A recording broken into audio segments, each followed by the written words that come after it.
اعوذ باللہ من الشیطان الرجیم بسم اللہ الرحمن الرحیم الحمد لأہلہ والصلاة علی اہلہا اما بعد فقد السلام علیکم ورحمۃ اللہ وبرکاتہ۔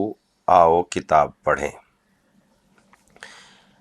اس پروگرام میں ہم آپ کی خدمت میں کتاب المراجعات کا ترجمہ مذہب حق مذہب اہل بیت علیہ السلام پیش کر رہے ہیں، اور ہماری گفتگو الحمدللہ خط نمبر 26 کے جواب تک پہنچ چکی تھی، اور ہم نے 26ویں خط کا جو جواب آیت اللہ شرف الدین موسوی صاحب نے تحریر کیا تھا حضرت سلیم البشری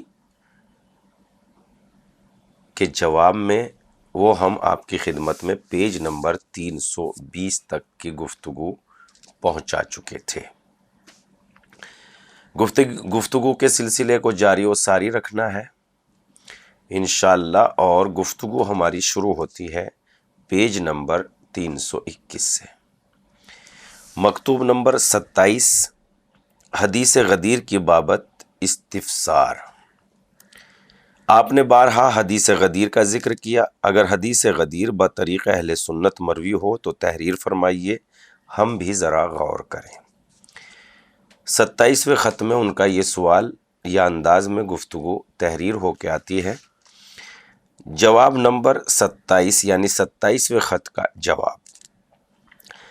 طبرانی نے اور ان کے علاوہ دیگر محدثین نے بھی اسے ایسے سلسلہ اسناد سے جس کی صحت پر محدثین کا اتفاق و اجماع ہے زید بن ارقم سے روایت کیا ہے۔ زید بن ارقم کہتے ہیں کہ حضرت سرور کائنات نے غدیر خم میں ارشاد فرمایا، اے لوگو قریب ہے مجھے بلایا جائے اور مجھے جانا پڑے،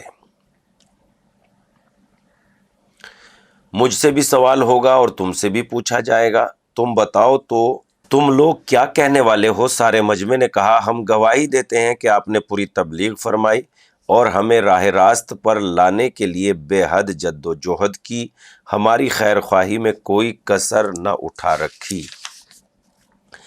آپ کو خداوند عالم جزائے خیر عطا فرمائے۔ آپ نے فرمایا کہ تم اس کی گواہی نہیں دیتے کہ بس معبود حقیقی اللہ تعالیٰ ہے اور محمد خدا کے بندے اور اس کے رسول ہیں، اور جنت حق ہے، جہنم حق ہے، موت کے بعد پھر زندہ ہونا حق ہے، قیامت آ کر رہے گی، کوئی شک و شبہ نہیں ہے اس کے آنے میں، اور یہ کہ خداوند عالم تمام قبروں سے مردوں کو دوبارہ زندہ کر کے اٹھائے گا۔ لوگوں نے کہا کہ ہاں ہم گواہی دیتے ہیں اس کی کہ حضرت نے فرمایا، خداوند تو بھی گواہ رہنا۔ پھر آپ نے فرمایا کہ لوگوں، خداوند عالم میرا مولا ہے اور میں تمام مومنین کا مولا ہوں، اور میں ان کی جانوں پر ان سے زیادہ قدرت و اختیار رکھتا ہوں، تو یاد رکھنا کہ جس کا میں مولا و آقا ہوں، یعنی علی بھی اس کے مولا و آقا ہیں۔ خداوندہ تو دوست رکھ اسے جو انہیں دوست رکھے، اور تو دشمن رکھ اسے جو انہیں دشمن رکھے۔ پھر آپ نے فرمایا، اے لوگوں میں تم سے پہلے پہنچنے والا ہوں اور تم بھی حوض کوثر پر آنے والے ہو۔ وہ ایسا حوض ہے جس کی چوڑان بصرہ سے صنعا تک کی درمیانی مسافت سے بھی زیادہ ہے۔ اس میں چاندی کے اتنے پیالے ہیں جتنے آسمان پر ستارے۔ جب تم حوض کوثر پر میرے پاس پہنچو گے تو میں اس وقت تم سے ثقلین کے متعلق پوچھوں گا کہ میرے بعد تم نے ان کے ساتھ کیا سلوک کیا۔ ثقل اکبر کتاب الہی ہے جس کا ایک کنارہ خدا کے ہاتھوں میں ہے اور دوسرا تمہارے ہاتھوں میں ہے، لہذا مضبوطی سے پکڑے رہنا، گواہ گمراہ نہ ہونا، اور نہ اس میں تغیر و تبدل کرنا۔ دوسرے میری اطرت و اہل بیت ہیں، ان کے متعلق خدا نے مجھے خبر دی ہے کہ یہ دونوں کبھی جدا نہ ہوں گے یہاں تک کہ روز قیامت میرے پاس حوض کوثر پر پہنچیں گے۔ اور امام حاکم نے مستدرک کے باب مناقب علی میں زید بن ارقم سے ایک حدیث دو طریقوں سے درج کی ہے۔ ان دونوں طریقوں کو مسلم و بخاری کے شرائط و معیار پر صحیح قرار دیا ہے۔ امام بخاری و امام مسلم نے کسی روایت کی صحت کے لیے جو شرائط قرار دیے ہیں وہ تمام شرائط اس حدیث میں بدرجہ اتم پائے جاتے ہیں۔ زید بن ارقم فرماتے ہیں، رسول جب حجت الوداع سے فارغ ہو کر پلٹے تو مقام غدیر پر اتر پڑے اور کجاؤں کا ممبر تیار فرما کر بالائے ممبر تشریف لے گئے اور ارشاد فرمایا مجھے ایسا معلوم ہوتا ہے جیسے مجھے بلایا جا رہا ہے اور میں جانے والا ہوں۔ میں تم میں دو گراں قدر چیزیں چھوڑے جاتا ہوں جن میں کا ایک دوسرے سے بزرگ تر ہے، ایک کتاب خدا، دوسرے میری اطرت۔ اب دیکھنا ہے کہ میرے بعد تمہارا ان دونوں کے ساتھ کیا سلوک رہتا ہے۔ یہ دونوں کبھی جدا نہ ہوں گے یہاں تک کہ حوض کوثر پر میرے پاس پہنچیں گے۔ پھر آپ نے فرمایا ان اللہ عز وجل مولائی و انا مولا کل مومن ثم اخذ بیدی علی فقال من کنت مولاه فہذا مولا۔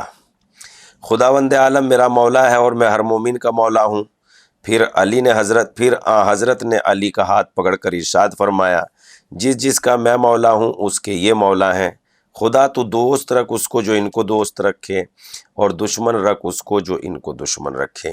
یہ پوری طولانی حدیث امام حاکم نے درج کی ہے اور علامہ ذہبی نے بھی تلخیص میں اس کو درج کیا ہے۔ اس حدیث کو امام حاکم نے زید بن ارقم کے حالات لکھتے ہوئے دوبارہ لکھا ہے اور اس کے صحیح ہونے کی وضاحت بھی کر دی ہے۔ علامہ ذہبی باوجود اپنے تشدد کے انہوں نے بھی تلخیص مستدرک کے اسی باب میں اس کو درج کیا ہے اور صحیح ہونے کی صراحت کی ہے۔ اور امام احمد نے زید بن ارقم سے روایت کر کے یہ حدیث لکھی ہے، وہ فرماتے ہیں ہم لوگ رسول اللہ کے ساتھ ساتھ ایک وادی میں اترے جسے وادی خم کہتے ہیں۔ حضرت نے نماز کا حکم دیا اور اسی دوپہر میں نماز ادا ہوئی۔ پھر آپ نے خطبہ ارشاد فرمایا۔ رسول اللہ کے لیے ایک درخت پر کپڑا ڈال کر سایہ کر دیا گیا تھا۔ خطبے میں آپ نے ارشاد فرمایا کیا تم نہیں جانتے، کیا تم نہیں گواہی دیتے کہ میں ہر مومن پر اس سے زیادہ تصرف و اقتدار رکھتا ہوں؟ لوگوں نے کہا بے شک۔ آپ نے فرمایا تو جس کا میں مولا ہوں علی اس کے مولا ہیں۔ خداوند تو دوست رکھ اس کو جو علی کو دوست رکھے اور دشمن رکھ اس کو جو ان کو دشمن رکھے۔ امام نسائی زید بن ارقم سے روایت کرتے ہیں کہ زید بن ارقم فرماتے ہیں کہ رسول اللہ صلی اللہ علیہ وآلہ وسلم حج آخر سے فارغ ہو کر پلٹے اور مقام غدیر خم پر اترے۔ وہاں آپ نے کجاؤں کا ممبر تیار کرایا جس پر جا کر ارشاد فرمایا مجھے ایسا معلوم ہو رہا ہے کہ میری طلبی ہے اور میں جانے والا ہوں۔ میں تم میں دو گراں قدر چیزیں چھوڑے جاتا ہوں جن میں کا ایک دوسرے سے بزرگ تر ہے، ایک کتاب خدا، دوسرے میرے اہل بیت۔ اب دیکھنا ہے کہ تم ان دونوں سے کیا طرز عمل اختیار کرتے ہو۔ یہ دونوں کبھی جدا نہ ہوں گے یہاں تک کہ حوض کوثر پر میرے پاس پہنچیں گے۔ پھر آپ نے فرمایا کہ خدا میرا مولا ہے اور میں ہر مومن کا مولا ہوں۔ پھر آپ نے حضرت علی کا ہاتھ پکڑ کر ارشاد فرمایا جس کا میں ولی ہوں علی اس کے ولی ہیں۔ خداوند تو دوست رکھ اس کو جو ان کو دوست رکھے اور دشمن رکھ اس کو جو ان کو دشمن رکھے۔ ابو طفیل کہتے ہیں میں نے زید سے پوچھا کہ آپ نے خود رسول اللہ کو ایسے فرماتے سنا ہے؟ زید نے جواب دیا مجمع میں جتنے لوگ موجود تھے سب رسول اللہ کو اپنی آنکھوں سے دیکھ رہے تھے اور اپنے کانوں سے الفاظ سن رہے تھے۔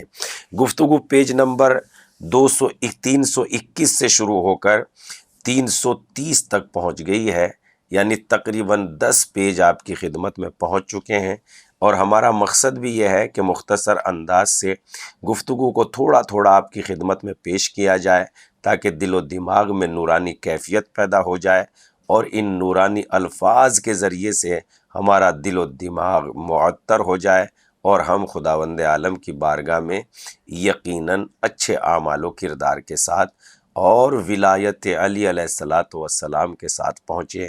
مگر یہ ولایت چند لوگوں تک نہ رہ جائے، بلکہ ولایت ہر زندہ پر فریضہ ہے کہ وہ اپنے دوسرے تک اس ولایت کو پہنچائے، اور یہ ویسے ہی واجب ہے جیسے نماز، روزہ، حج، خمس، جہاد تمام چیزیں واجب ہے، ویسے ہی دوسروں تک ولایت علی ابن ابی طالب علیہ الصلاۃ والسلام کا پہنچانا واجب ہے۔ اب دیکھنا یہ ہے کہ ہم ایک دوسرے کا ہاتھ پکڑ کے کس حد تک یہ کام کرتے ہیں اور اس کے پہنچانے میں ایک دوسرے کی کتنی مدد کرتے ہیں۔ تنہا تو ایک گھر بھی نہیں چلایا جا سکتا، سارے سماج تک ولایت کیسے پہنچائی جا سکتی ہے؟ لہذا ضروری ہے کہ سب مل کر ہم ولایت علی علیہ الصلاۃ والسلام، ہر کالے، ہر گورے، ہر سفید، ہر سرخ، ہر انسان، ہر تک کہ ہم یہ ولایت علی کا پیغام پہنچائے تاکہ خدا کی بارگاہ میں سرخ روح ہو سکیں۔ تو اس سلسلے میں بس ہمارا ساتھ اتنا دیجئے کہ آپ اس پروگرام کو دوسروں تک پہنچاتے رہیے، اور ان سے آپ بھی گزارش کیجئے جیسے میں آپ سے گزارش کر رہا ہوں۔ والسلام علیکم ورحمۃ اللہ۔